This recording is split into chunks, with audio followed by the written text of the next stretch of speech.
Welcome back Republic Bharat देख रहे हैं आप। 8 बजने वाले हैं और देखिए जागो टाक भारत में देश भर की तमाम बड़ी खबरें आप तक पहुंचा रहे हैं। मेरा नाम है महिमा और बुलेटिन में प्रगति भी मेरे साथ। बिल्कुल, और शुरुआत एक बड़ी खबर के साथ करते हैं, जहां यश्री शिंदे मामले में अब पुलिस के हाथ सीसीटीवी फुटेज लगे हैं। सीसीटीवी बताया जा रहा है, पुलिस मामले की जांच कर रही है, लेकिन अब तक आरोपी फरार बताया जा रहा है।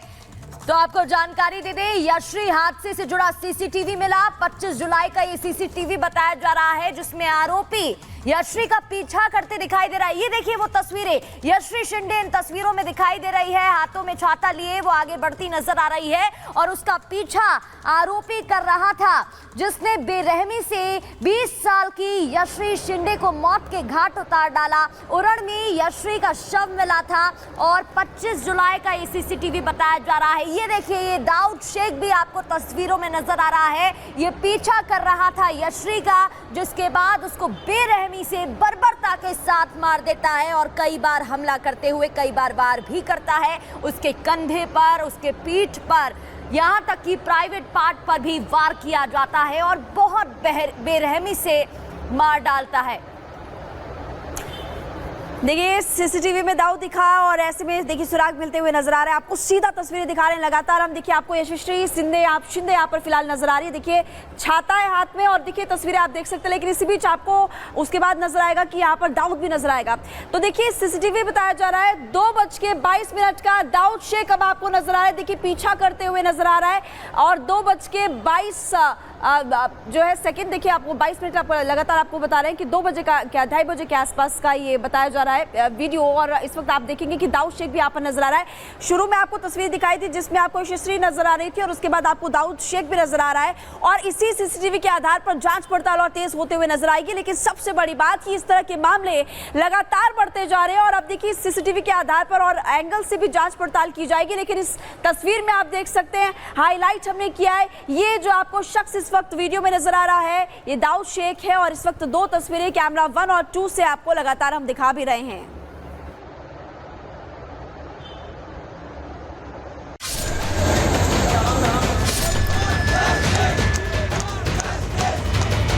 मैं इस वक्त उसी जगह पर मौजूद हूँ जहाँ पर 3 बच्चों की जान चले गई। ये हादसा नहीं बल्कि एक बहुत बड़ी लापरवाही है। मांग हो रही है तो वही दूसरी तरफ इस्तीफे की मांग जो है वो तेज होती हुई। इन 3 बच्चों की हत्या है, यह हत्या हादसा नहीं है। ऐसे लोगों को फांसी होनी चाहिए, फांसी। इस्तीफा दो भाई, इस्तीफा दो। वाटर कैनन का इस्तेमाल है वो यहाँ दिल्ली पुलिस करती हुई नजर आ रही है।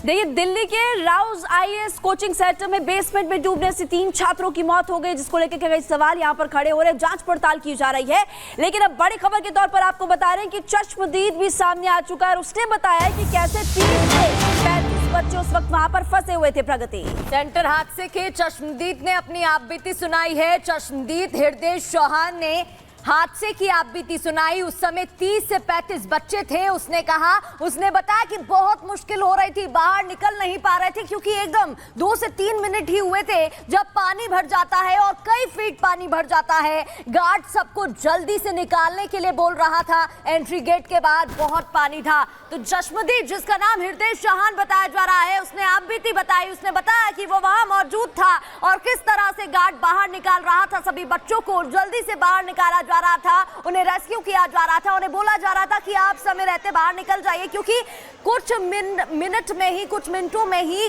काफी ज्यादा पानी भर गया था। करीब 12 फीट पानी भरा हुआ था, जिसके बाद लोगों को निकलने में मुश्किल का सामना करना पड़ा और 3 बच्चों की जान चली गई। श्रेया, नेविन और तान्या की जान चली गई। ऐसे में गुस्से का सैलाब देखने को मिल रहा है, लोगों का विरोध प्रदर्शन भी नजर आ रहा है। देखिए लगातार आपको बड़ी खबर के तौर पर बता रहे हैं, चश्मदीद ने हादसे की आपबीती सुनाई है और बताया कि बच्चे फंसे हुए, लेकिन लगातार आपको तस्वीरें हम दिखा रहे हैं कि अभी भी धरना प्रदर्शन कर रहे हैं छात्र। आपकी टीवी स्क्रीन पर आपको तस्वीरें राजेंद्र नगर में हादसे के बाद एमसीडी जागा राजेंद्र नगर में बेसमेंट की अगर बात करें तो लाइब्रेरी को सील किया जा रहा है। इसके अलावा ये भी आपको बता रहे कि राजेंद्र नगर के साथ मुखर्जी नगर में भी सीलिंग कार्रवाई की जा रही है और मुखर्जी नगर में भी छात्र धरने पर बैठे और बारिश में जलभराव का मुद्दा उठाते हुए नजर आए। इससे पहले देखिए लगातार हमने देखा था कि कैसे यहाँ पर छात्र इस बात को उठाते हुए नजर आए थे प्रगति कि यहाँ पर जब भी एमसीडी के चुनाव हुए तो उस वक्त भी आम आदमी पार्टी जो है ये कहते हुए नजर आई थी कि इस बार जो जलभराव की समस्या है उससे आपको निजात मिलेगी। पिछली बारिश में हमने देखा आलम वही था, इस बार की बात करें फिर से वैसी तस्वीरें सामने आई और इस वक्त दो तस्वीरें आपकी टीवी स्क्रीन पर है, राजेंद्र नगर और इसके अलावा मुखर्जी नगर की तस्वीरें आपको दिखा रहे हैं। और यहाँ पर एमसीडी जागा भले ही है लेकिन छात्र जलभराव की समस्या को लगातार उठाते हुए नजर आ रहे हैं और कह रहे हैं कि हर बार दावे किए जाते हैं लेकिन सभी के सभी दावे जो है वो हवाई साबित होते हैं। तो ये दो तस्वीरें आप देख रहे थे मुखर्जी नगर और राजेंद्र नगर, जिन्हें कोचिंग का हब कहा जाता है। दूर दराज से लोग पढ़ने के लिए पहुंचते हैं और बच्चों का गुस्सा फूटता दिखाई दे रहा है। अब एमसीडी प्रशासन और दिल्ली प्रशासन लगातार कार्रवाई कर रहा है और अवैध बने हुए बेसमेंट को सील किया जा रहा है, उन्हें बंद किया जा रहा है, ताले जड़े जा रहे हैं और एक्शन लिया जा रहा है। लेकिन सवाल यही उठता है कि हादसे के बाद ही क्यों प्रशासन जागता है और पहले ढील क्यों दी जाती है। रिपोर्ट देखिए।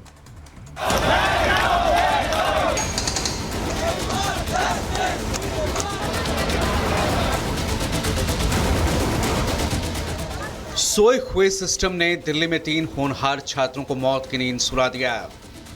हादसे की तस्वीरें देखकर जहन में एक ही सवाल उठता है कि आखिर ऐसे हादसों के बाद ही सिस्टम क्यों जागता है। दिल्ली में कोचिंग हादसे के बाद जहां एक तरफ छात्रों का विरोध प्रदर्शन जारी है तो वहीं सियासी वार पलटवार का दौर भी जारी है। बीजेपी और आम आदमी पार्टी जहां एक दूसरे के खिलाफ जमकर वार पलटवार कर रहे हैं तो वहीं एलजी ने 24 घंटे के भीतर दोषियों की जिम्मेदारी तय कर कठोर एक्शन का भरोसा दिया है। अब तक पूरे मामले में 7 आरोपियों की गिरफ्तारी हो चुकी है।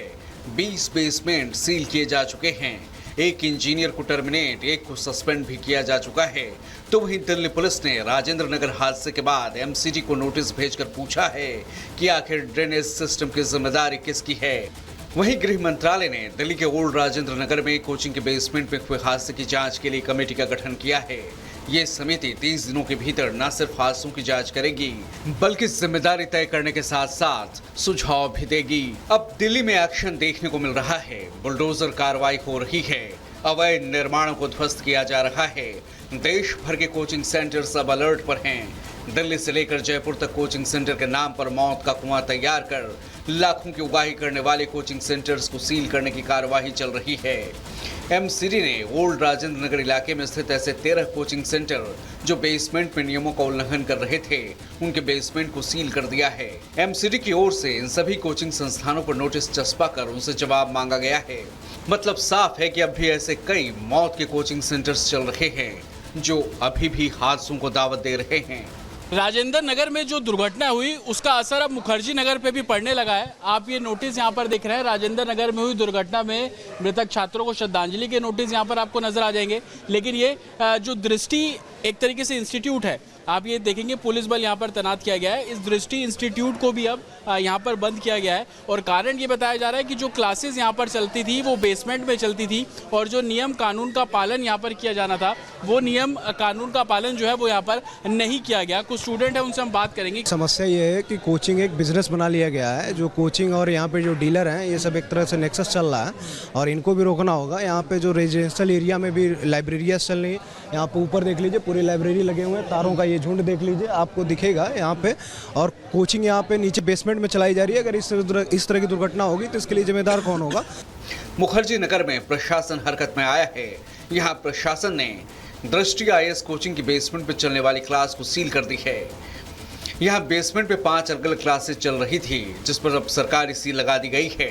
छात्रों ने बताया कि एक बैच में 700 बच्चे पढ़ते हैं। ये बैच बेसमेंट में चलते थे।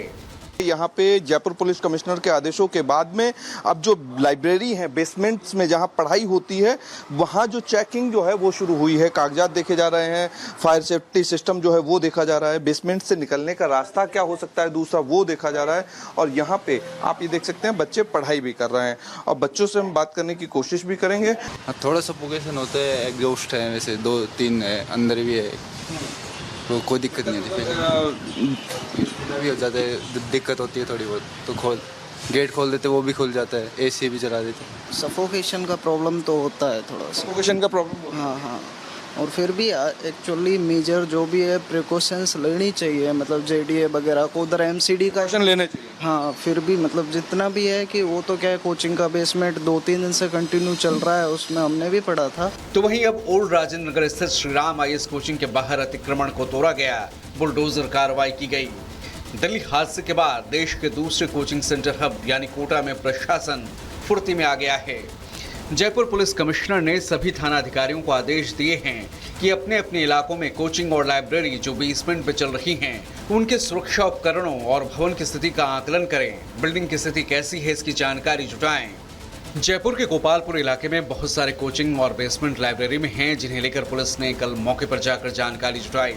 रिपब्लिक भारत की टीम भी मौके पर जाकर जयपुर की बेसमेंट बनी हुई कोचिंग और लाइब्रेरी का जायजा लिया, जिसमें छोटी सी जगह में 150 से 200 बच्चों को पढ़ाया जा रहा था। कुल मिलाकर राजेंद्र नगर में 3 मासूम छात्र जब सिस्टम की लापरवाही की भेंट चढ़े तो प्रशासन को कोचिंग सेंटर के सेहत की याद आ गई। आनन फानन में नोटिस जारी करने से लेकर बुलडोजर तक चला दिया गया। लेकिन सच तो यही है कि ये हादसा नहीं बल्कि हत्या है। कार्रवाई के नाम पर खानापूर्ति का ड्रामा कर सांप के चले जाने के बाद लकीर पीटना। अगर प्रशासन की नींद पहले खुल गई होती तो शायद आज 3 परिवारों के दीपक ना बुझे होते। Bureau report, Republic Bharat.